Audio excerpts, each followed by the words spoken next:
ఆరోగ్యం బాగా ఉంటేనే పరమాత్ముడిని భజించటానికి సేవ చేయటానికి ఈ శరీరాన్ని ఉపయోగించుకోవచ్చు.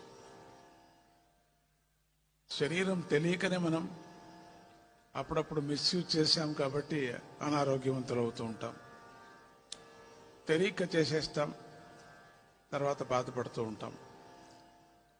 ఇంక మీదటైనా మనం పొరపాట్లు, ఈ శరీరానికి అయిన పొరపాట్లు ఆరోగ్య నిమిత్తంగా కొంచెం జాగ్రత్తలు పడితే ఇంకొక 2 సంవత్సరాలు బతకచ్చు, ఇంకొక 10 సంవత్సరాలు కూడా చల్లంగా ఉండొచ్చు. మనం భగవంతుని సేవ చేయటానికి ఒక అవకాశం కలుగుతుంది మనకు. అందుకని శరీరము అన్ని విధాలుగా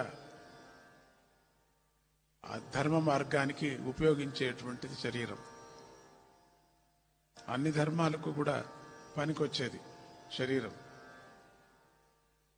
శరీరమే మనకు మధ్యమ రూపంగా అన్ని వేరువేరుగా సేవలు చేయటానికి శరీరమే ఆధారం మనకు. శరీరం బాగా ఉంటే ధ్యానం చేయగలం, శరీరంతో పాటు కొద్ది సేవ చేయగలం.